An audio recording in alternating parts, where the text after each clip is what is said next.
The departures hall at O'Hare International Airport smelled like burnt coffee and jet fuel, and under the fluorescent lights, Naomi Ellington stood beside two suitcases, with her spine straight and her face unreadable. She was 39 years old, dressed in a plain gray coat that had cost less than the shoes of half the travelers rushing past her, and she carried herself the way she always had, as though the noise of the world could not touch her. Beside her, leaning against a pillar with her arms wrapped around herself, was her daughter Maya, 25 years old, pale from months of treatment, her breath shallow in the cold air pouring from the vents above. The overhead speakers announced a delayed flight to Denver. Nobody in that terminal knew that the woman standing quietly near Gate 14 controlled more of the aircraft moving above their heads than anyone in the building. And in 3 minutes, her husband was going to make sure the whole world found out exactly what kind of man he really was. Naomi had known something was wrong for 3 days, ever since Grant announced he would be driving them to the airport himself, instead of letting the car service handle it, a small gesture that had felt, at the time, almost like tenderness. Now she understood it differently. He had wanted a front row seat. Grant Whitmore arrived at the counter already agitated, his phone pressed to his ear, his suit jacket unbuttoned, his voice sharp enough that two strangers turned to look. He ended the call, shoved the phone into his pocket, and turned to face his wife with an expression Naomi had never seen on him before, not in 11 years of marriage. It was not sadness, it was relief. He reached into his coat and pulled out a folded document, and without a word of warning, he dropped it onto the handle of her suitcase, like it was nothing more than a receipt. A woman pushing a stroller slowed her pace just enough to glance over. An elderly man near the window seat lowered his newspaper an inch. Naomi noticed all of it without letting her face show that she noticed anything at all, because she had learned a long time ago that the moment you let strangers see you break, you stop belonging to yourself and start belonging to their pity. "I can't do this anymore," Grant said. "The marriage. Her." He tilted his chin toward Maya without looking at her. "I need my life back." Naomi did not pick up the papers right away. She looked at him for 3 long seconds, and in the silence between them, the terminal kept moving. Strangers dragging luggage, a child laughing somewhere behind a stroller, a boarding call for a flight to Houston. Maya straightened against the pillar, her knuckles white around the strap of her bag, waiting for her mother to say something. Anything. "You're doing this here," Naomi said. It wasn't a question. "I didn't know how else to end it," Grant said. And there was no apology in his voice, only impatience, the tone of a man finishing an errand he had been putting off too long. "You'll figure it out. You always do." He glanced once at Maya, and something passed behind his eyes that looked almost like disgust, like her illness was an inconvenience he had been forced to carry for years, and was finally setting down. "I'm not going to spend the rest of my life taking care of a sick woman I didn't even give birth to," he said. "That's not what I signed up for." Naomi's face did not change. She had spent a decade learning how to keep it that way. "So you're leaving us here," she said quietly, "at an airport."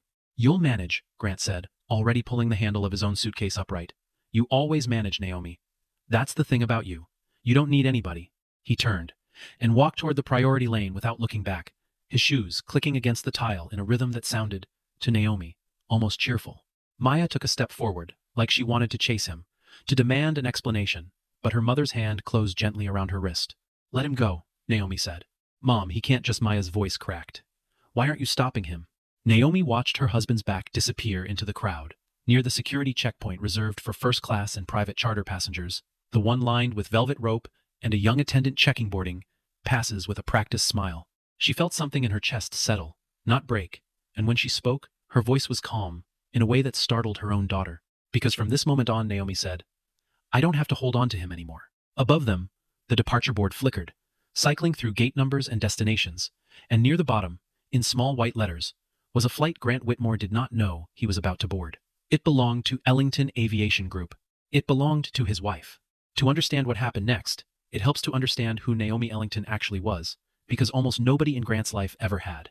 She had grown up in a small house outside Atlanta, the daughter of a mechanic and a schoolteacher, and from the time she was young she understood two things clearly: that people who needed to announce their power usually didn't have much of it, and that quiet was often mistaken for weakness by people who had never had to survive on quiet alone. She built Ellington Aviation Group from a single leased cargo plane and a stubborn refusal to fail, and over 18 years she turned it into a network of commercial routes, private charter services, and logistics contracts that stretched across 3 continents. By the time she met Grant at a mutual friend's dinner party, the company was already valued past $100 million, and by the time they married 4 years later, it had crossed $1 billion. Grant never knew any of that. He met a woman who dressed plainly, drove a modest car, and described her work only as operations, mostly logistics, and he built an entire version of her in his head that fit the life he wanted to live. He liked that she didn't correct him when he introduced her to colleagues. as though she worked somewhere unremarkable. He liked, more than he ever admitted, that he could feel like the more successful one in the room. Naomi let him believe it, not out of dishonesty, but out of a test she never told him she was running. She wanted to know if Grant loved her, or if he loved the idea of a woman who needed him. She remembered the early years of the company more vividly than she remembered most of her marriage. The cold mornings standing on a rented tarmac in Savannah, watching a single leased cargo plane take off for the first time under her name. The nights she spent teaching herself contract law out of library books because she could not yet afford to hire someone who already knew it. She remembered signing her first major logistics contract at 26 years old, in a rented office with a leaking ceiling, and feeling for the first time in her life that nobody could take away what she had built with her own two hands. That feeling had followed her into every boardroom since, and it was the same feeling she reached for now, standing at a gate with a suitcase and a folded piece of paper she had not yet allowed herself to read. In the beginning, Grant had seemed different, or at least she had wanted to believe he was. He used to ask her, in those first months, what she thought about things, actual questions, patient ones, and she remembered feeling something loosen in her chest that had been tight for years. But questions like that had grown rarer with each passing year of the marriage, replaced slowly by statements about what she should think, what she should want, what a woman in her position ought to prioritize. Naomi had told herself it was simply the natural wearing down of any long relationship. She understood now that it had been something else entirely, a man slowly discovering that a woman who never corrected him was easier to live beside than a woman who might one day ask him to see her fully. For years, the answer seemed uncertain enough that she kept hoping. Then, Maya's diagnosis came, 3 years into the marriage. A chronic autoimmune condition that flared without warning and required constant monitoring, medication schedules, and eventually a search for a specialized treatment program. Naomi rearranged her life around her daughter without hesitation, because that was simply what she did for the people she loved. Grant did not rearrange anything. He complained, quietly at first, then less quietly, that dinners were interrupted, that vacations were canceled, that his wife had become distracted. He told her once, in the kitchen, with a coldness she never fully forgot, that she was too consumed by a grown woman who should have been handling her own health by then. Naomi had simply looked at him and said nothing, filing the comment away the way she filed away every other quiet cruelty, building a case in her mind that she hoped she would never need. Her phone rang 40 minutes after Grant walked away from her at the gate. It was Malcolm Reeves, the corporate attorney who had represented Ellington Aviation for over a decade, and his voice carried none of its usual measured calm. "Miss Ellington," he said, "we need to talk. Now, if you can." "I'm at the airport," Naomi said, glancing at Maya, who had settled into a chair near the window, eyes closed.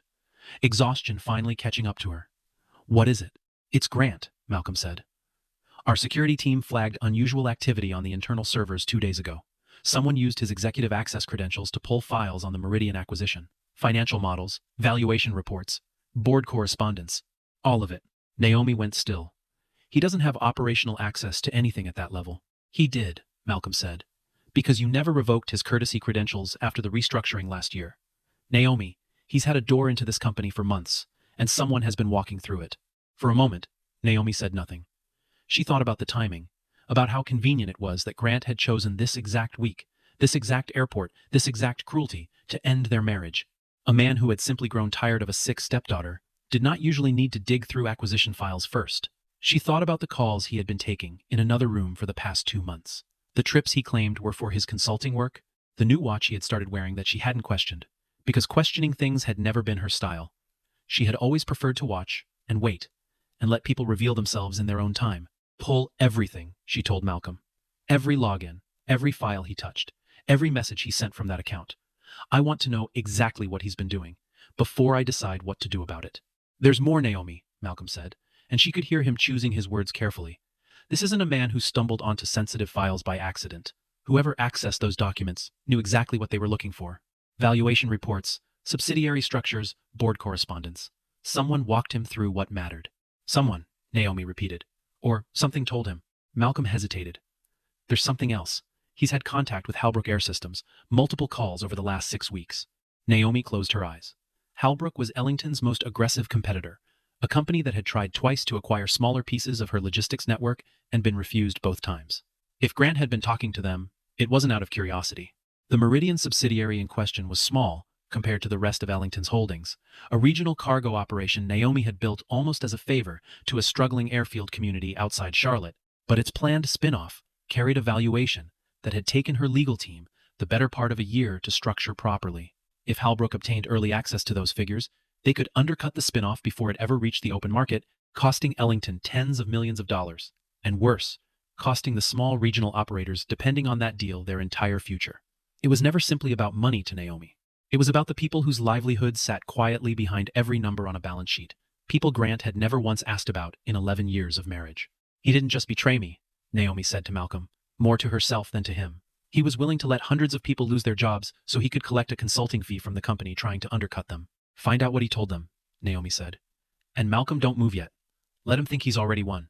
Over the following days, the picture Malcolm's team assembled was worse than Naomi had allowed herself to imagine.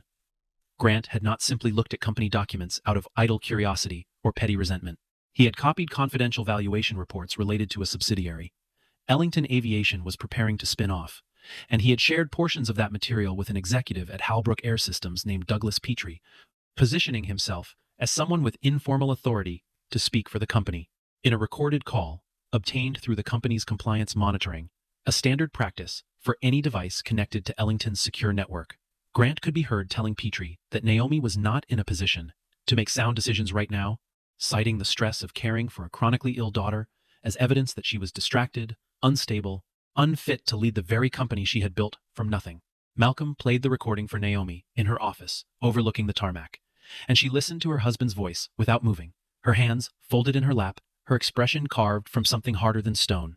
When it ended, Malcolm reached to turn off the speaker, but Naomi asked him to play it once more. She listened a second time, not for new information, but to make sure she would never again wonder if she had misjudged the moment at the airport, if she had been too harsh in letting him walk away without a fight. She hadn't been harsh enough. He wasn't just leaving the marriage, Naomi said finally. He was trying to use Maya's illness as a weapon to convince people I couldn't run my own company.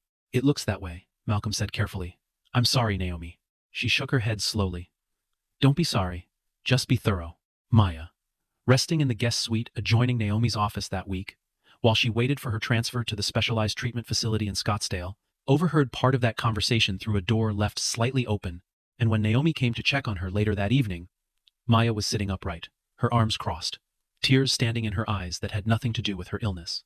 He used me, Maya said. He used what's wrong with me to make people think you're weak. You are not what's wrong with anything, Naomi said, sitting on the edge of the bed and taking her daughter's hand. You hear me? You have never been a burden to me, not for one single day. He made it sound like taking care of me broke something in you, Maya said. Like I was the reason you couldn't be a real wife to him. Naomi felt the old anger rise, sharper this time than it had in the boardroom hours earlier. Sharper because it was aimed not at herself, but at what had been said about the person she loved most in the world. Taking care of you never broke anything in me, she said. It built something. Every night I sat up with you, every appointment I sat through, every time I learned a new word for a treatment I never wanted to have to learn, that made me stronger, Maya, not weaker. He mistook devotion for damage, because he never understood the difference. But if I wasn't sick, he never would have had that to use against you, Maya said, her voice breaking. Mom, I don't want you to lose everything because of me. Naomi took her daughter's face gently between her hands, the way she had when Maya was small and frightened of thunderstorms, and looked at her with a steadiness that Maya had relied on her entire life. Listen to me. I am not going to lose anything, Naomi said. Grant thought he found my weakness. What he actually found was the one thing in this world I will burn everything down to protect. There's a difference. That night, after Maya finally slept, Naomi sat alone in her office with the city lights scattered below her window and made a decision that would define the next several weeks. She would not confront Grant immediately. She would not expose herself yet, not publicly, not even privately. She had spent years being underestimated by people who assumed a quiet woman with a modest wardrobe had nothing behind her, and for the first time, she intended to use that underestimation as a weapon instead of enduring it as an insult. She called her head of corporate security and asked for a private board session to be scheduled within the week. No explanation given beyond the words "it's time." Grant, meanwhile, believed the hardest part of his plan was already finished. He had left the airport that evening feeling lighter than he had in years, calling Celeste Morgan from the back of a car service before he had even cleared the parking garage. Celeste was a business consultant he had met 8 months earlier at an industry mixer, a sharp, ambitious woman who had made it clear from their first conversation that she found Naomi's quiet, unremarkable life beneath a man of Grant's supposed ambitions, and who had spent the better part of a year encouraging him to see himself as trapped in a marriage that was holding him back. It's done, Grant told her, grinning at his own reflection in the car window. She's out of my life. Her and that sick kid of hers. How did she take it? Celeste asked. She didn't even cry, Grant said, sounding almost offended by that. Just stood there. But that's fine. I have everything lined up. Once the divorce clears, I'll have grounds to push for a settlement, and Petrie's already interested in bringing me on as a consultant once the Meridian deal falls apart. Naomi doesn't even know what's coming. You're sure she doesn't have anything hidden? Celeste asked. Some kind of leverage? Grant laughed, an easy, careless sound. Celeste, she's a mid-level operations manager who married up. She doesn't have leverage. She has spreadsheets. And the daughter? Celeste asked. She's not going to make things messy, is she? Custody arrangements, medical costs, any of that? She's 25, Grant said. Not my problem anymore. Never really was, if I'm honest. I stuck around longer than most men would have. He said it lightly, the way a man describes an inconvenience he has finally set down, and if Celeste noticed the coldness in it, she said nothing, because coldness had never been something that bothered her either. He spent the rest of that week acting the part of a man, beginning a new chapter, taking meetings with a real estate agent about downsizing his apartment, hinting to old college friends that he was finally free to focus on bigger things, even mentioning to a bartender one night in the airline industry. Nothing glamorous, ground operations mostly. He had built an entire narrative about his marriage designed to make himself the victim of a controlling, unremarkable woman. And it did not once occur to him that the story might not survive contact with the truth. Naomi, during those same days, moved through the machinery of her own company, like a woman returning home after a long absence. Her senior staff greeted her, not as a wife who had recently been humiliated at an airport, but as Miss Ellington, founder and chief executive of Ellington Aviation Group, a woman whose name was on hangars and route agreements and letterhead across 2 continents. She reviewed the Meridian acquisition documents Grant had leaked, confirmed exactly what had been shared, and to whom, and personally signed off on the security protocol that would revoke every credential connected to her husband's name, effective the moment she chose to activate it. The board meeting Malcolm had scheduled was framed publicly as a routine quarterly session, but every director who walked into the glass-walled conference room on the top floor understood, from the tension in Malcolm's phone calls that week, that something larger was coming. Grant received an invitation as well, forwarded by Naomi's assistant, with a simple note that his presence was requested regarding matters concerning Ellington Aviation Group and its current litigation exposure. He read it twice, confused, then decided it was simply part of the divorce proceedings, some formality, regarding shared assets. And he arrived that morning dressed sharper than usual, convinced he was walking into a negotiation he had already won. He was wrong about almost everything. The conference room fell silent the moment Naomi entered, not because anyone announced her, but because every person in that room besides Grant already knew exactly who she was. The head of the board, a silver-haired man named Arthur Pemberton, who had worked with Naomi since her company owned a single leased aircraft, rose from his seat as she walked in. One by one, the others followed, murmuring the same words in overlapping voices. "Good morning, Miss Ellington." Grant sat frozen at the far end of the table, his coffee cup halfway to his mouth, watching his wife take the seat at the head of the room as though it had always belonged to her, because it had. He looked around at the faces turning toward her with something close to reverence, and a cold, sinking confusion began spreading through his chest. "Naomi," he said slowly, "what is this? What are you doing here?" She looked at him for a long moment before she answered, and when she spoke, her voice carried none of the softness he had grown accustomed to hearing at home. "I don't work here, Grant," she said. Behind her, on the wall screen, Malcolm brought up a slide, bearing the company's full name and logo, its market valuation, its subsidiary structure spreading across the display like branches on a tree. "I own it." Grant's mouth opened, but no sound came out. He looked at the screen, at the number listed beneath the company's name, a figure with 9 digits before the decimal point, and something in his understanding of the last 11 years of his life began to buckle. "This is a joke," he said finally, though his voice had lost all its earlier confidence. "You told me you worked in operations."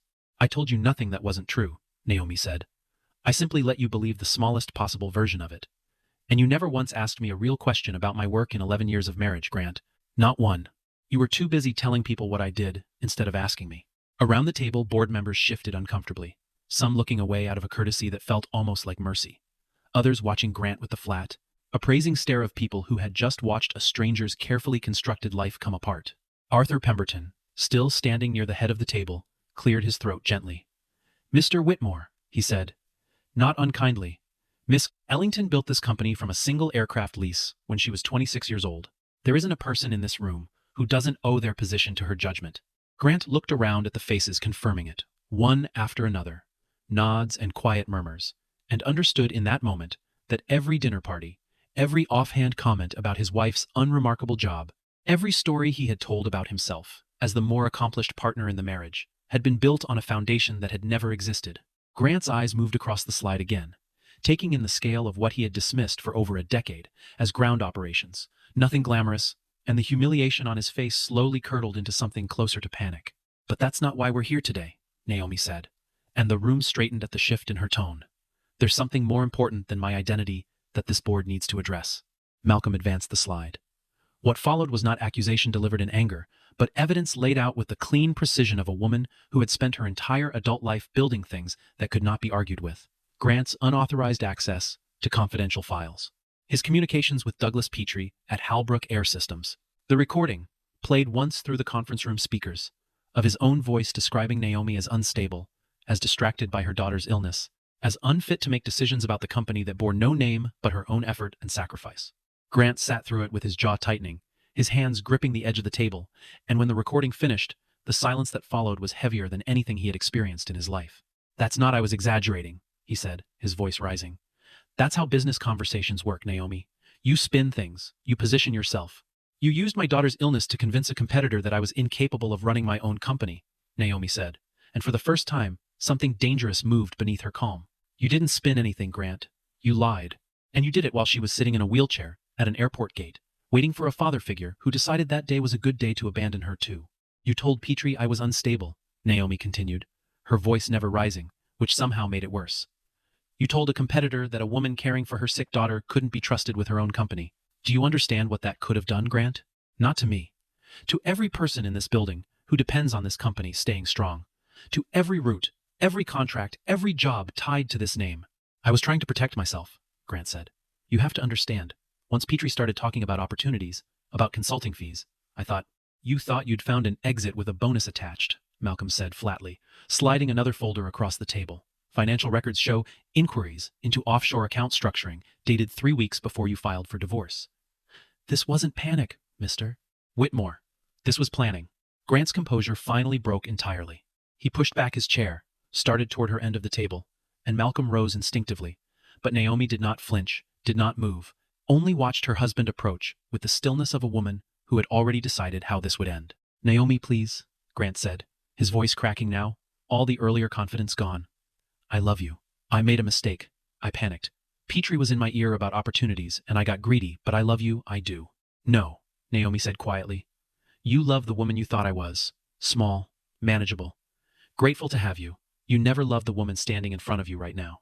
Because you never once tried to know her." It was the sentence that would echo through everything that followed, the one Malcolm would later say he'd never forget hearing in a boardroom, the one that seemed to physically drain the fight out of Grant Whitmore where he stood.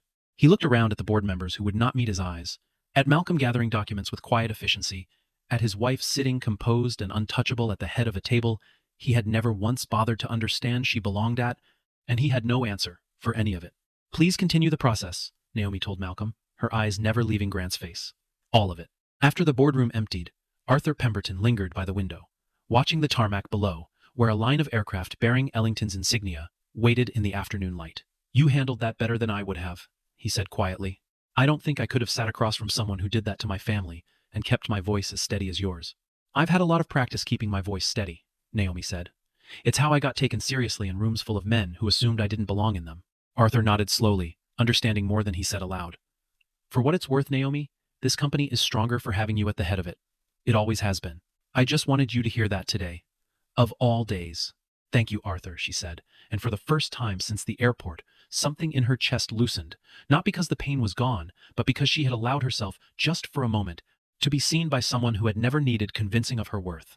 Grant left the building that afternoon believing, on some level, that the worst of it was behind him, that a company this large would not bother pursuing an individual the way it pursued competitors, that his connection to Naomi, however damaged, still counted for something.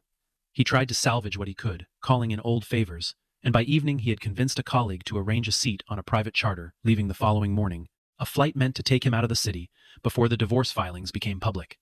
And his name became attached to whispers he could already feel building around him.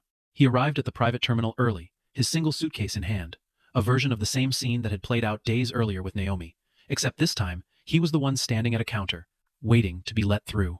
The young attendant checked his name against the manifest, frowned slightly, checked again, and then looked up at him with the practiced, apologetic courtesy of someone delivering unwelcome news for the first time that day.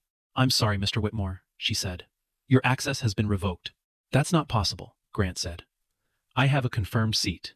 The confirmation was issued under executive courtesy privileges tied to Ellington Aviation Group, she said, glancing at her screen. "Those privileges were terminated this morning. I'm not able to issue you a boarding pass."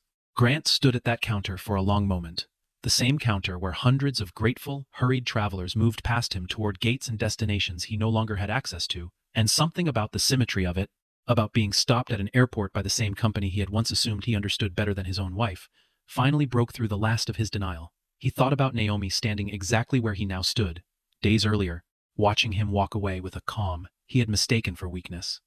He understood, for the first time, that it had never been weakness at all. "Is there another flight I could book?" he asked, his voice smaller than he intended. "Under my own name. I'll pay full price." The attendant checked the system once more, out of courtesy, rather than expectation.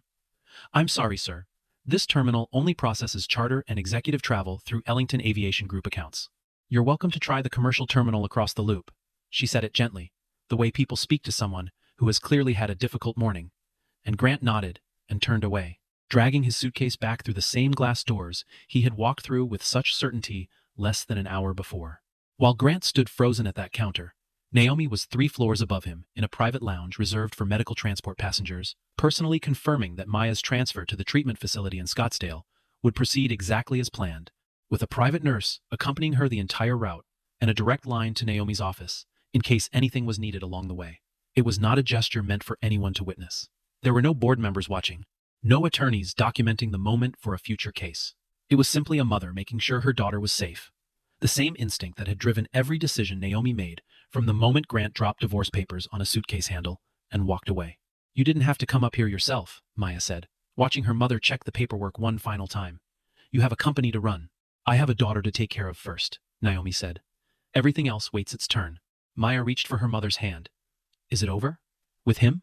"It's over," Naomi said. "It's been over since the moment he decided a sick daughter was too much trouble to love." Grant's phone rang before he had even left the terminal, an unfamiliar number that turned out to belong to a representative from his bank, and the conversation that followed stripped away whatever remained of the confidence he had walked in with that morning. Several of his personal accounts, linked years earlier to joint financial instruments established during the marriage, had been flagged for review following the discovery of unauthorized data access connected to a corporate breach investigation. The representative was careful, professional, entirely unmoved by Grant's rising protests, and by the time the call ended, Grant understood that the consequences of his last 2 months were not going to be contained to a boardroom he could no longer walk into. Within days, the fallout accelerated in ways Grant had never anticipated. Douglas Petrie at Halbrook Air Systems, once so eager to hear whatever Grant could offer about Ellington's internal weaknesses, distanced himself. The moment legal counsel informed him, the conversations had been recorded and preserved as evidence of attempted corporate interference. The consulting arrangement Grant had been promised evaporated overnight, replaced by a curt email regretting that circumstances have changed. Celeste Morgan, who had spent months encouraging Grant toward exactly this outcome, stopped answering his calls entirely once it became clear he had nothing left to offer her. No company connections, no insider access, no future worth attaching herself to. The people who had surrounded Grant during his months of confidence began disappearing one by one, the way company always does when it was only ever drawn to power, rather than to the man standing beneath it. He moved into a smaller apartment across town, one without a view, without the doorman he used to complain took too long to open the car door, and he spent his evenings scrolling through old photographs on his phone, trying to locate the exact moment things had gone wrong, never quite landing on the truth, which was that nothing had gone wrong so much as it had simply been revealed. Old friends stopped returning his calls with the same regularity they once had, not out of loyalty to Naomi. Most of them barely knew her, but out of the quiet discomfort people feel around someone who has been publicly diminished. Grant had spent years cultivating a reputation as a man who was going places, and watching that reputation evaporate taught him something about the difference between respect that is earned and respect that is merely borrowed from someone else's success. Grant showed up at Ellington Aviation's headquarters uninvited on a gray Thursday afternoon, 3 weeks after the boardroom meeting that had unmade his entire understanding of his own life. Security stopped him in the lobby, but Naomi, informed by a call from the front desk, chose to see him anyway, meeting him in a small conference room on the ground floor rather than allowing him anywhere near the executive levels above. He looked different than she remembered. Thinner around the face, his usual polish worn down to something closer to exhaustion. "I'm not here to fight," he said, sitting across from her with his hands folded, none of the arrogance from the boardroom remaining in his posture. "I just wanted to say I'm sorry. For all of it. The airport, the files, what I said about Maya. I panicked. And I let Celeste and Petrie talk me into believing things about you that weren't true. And I destroyed the one good thing in my life, trying to build something that was never real." Naomi listened without interrupting, her expression neither cold nor warm, simply attentive, the way she listened to any report delivered by someone accountable to her. "If I had known who you really were from the beginning," Grant said, "I don't think I would have treated you the way I did." "That's exactly the problem," Naomi said quietly. "You're telling me you would have loved me differently if you'd known I was valuable. But love that depends on what someone is worth was never love in the first place, Grant. It was investment." He had no answer for that, and she did not expect one. She reached into the folder in front of her and slid a single document across the table. The final divorce settlement, drafted with more generosity than most people in her position, would have offered a man who had done what Grant had done, because Naomi had decided early on that her dignity did not require his destruction, only his removal. "I'm not going to ruin you," she said. "The legal exposure from what you did with those files is between you and the authorities investigating corporate interference, and that's out of my hands now, regardless of what I want. But I am not going to use my company's resources to bury you personally. That's not who I am, and I won't let you turn me into someone I don't recognize." "Is there any chance," Grant started, "that we could—" "No," Naomi said, before he could finish the sentence, her voice gentle but absolute.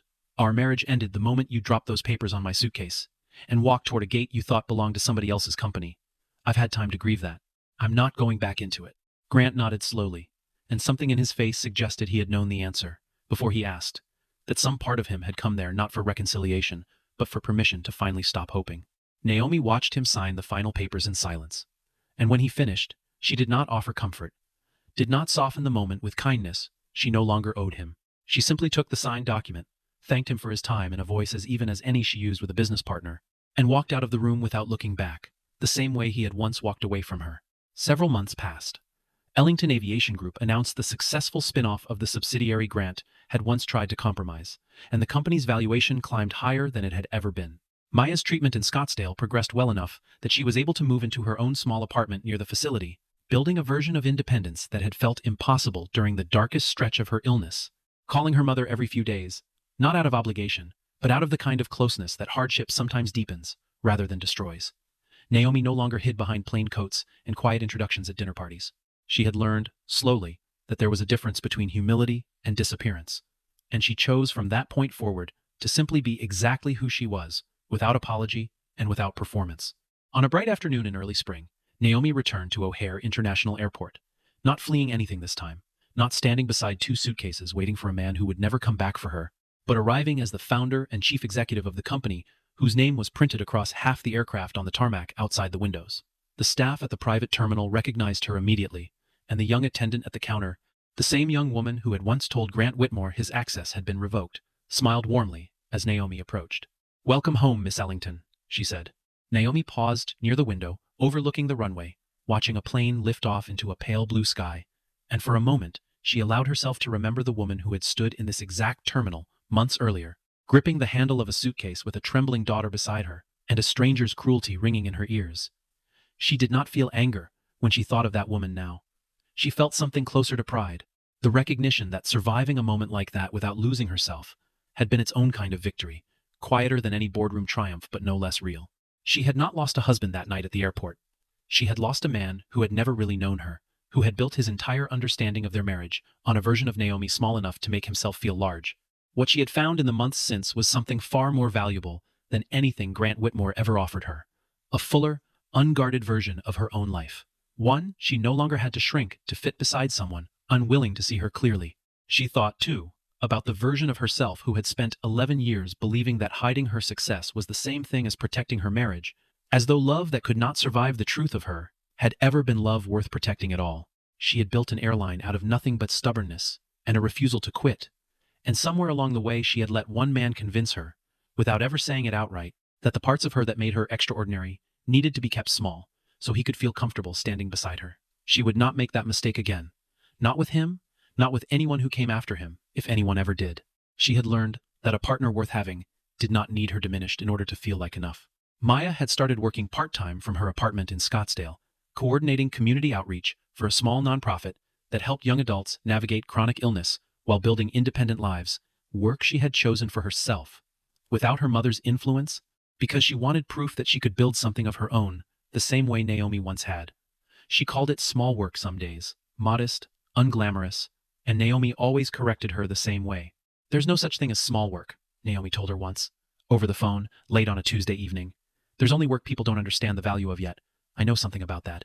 Maya met her at the gate that afternoon, healthier than she had been in years, laughing about something on her phone as her mother approached, and the two of them walked together toward the aircraft, waiting to take them to a company retreat.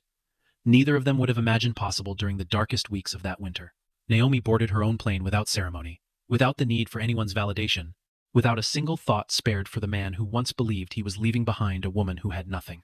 Somewhere in the city that same afternoon, Grant sat alone in an apartment that still smelled faintly of unpacked boxes, staring at a phone that no longer rang the way it once had, and understood, perhaps for the first time in his life, that the version of himself he had built out of borrowed confidence had never belonged to him at all. He thought about the airport often in the months that followed, replaying the moment he dropped those papers onto the handle of her suitcase, searching for the instant he might have said something different, done something different, seen her clearly instead of through the narrow lens of what he assumed she was worth. He never found that instant, because it had never been about one choice. It had been about 11 years of small refusals to look closer. And by the time he understood what he had thrown away, there was no version of the story where the ending changed. Naomi, meanwhile, kept building. New routes opened across the Gulf Coast that spring.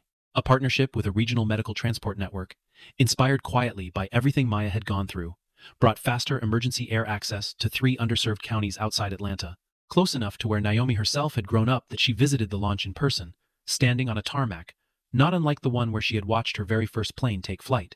She thought, standing there, about how far she had come from a girl who used to watch her father repair engines in a driveway, and how nothing about that distance had required a man's permission to travel. Grant Whitmore had walked away from that airport certain he was abandoning someone small, someone replaceable, someone who would spend the rest of her life quietly grateful that he had once chosen her at all. He never understood, until it was far too late to matter, that the woman he left behind, with 2 suitcases and a sick daughter, was never the one who needed saving. He was simply the only person in that entire terminal who didn't know it yet. He had thought he was leaving a woman with nothing. What he had actually done was walk out of the life of a woman who owned the sky above him and step, without knowing it, into a future with nothing left to offer him at all.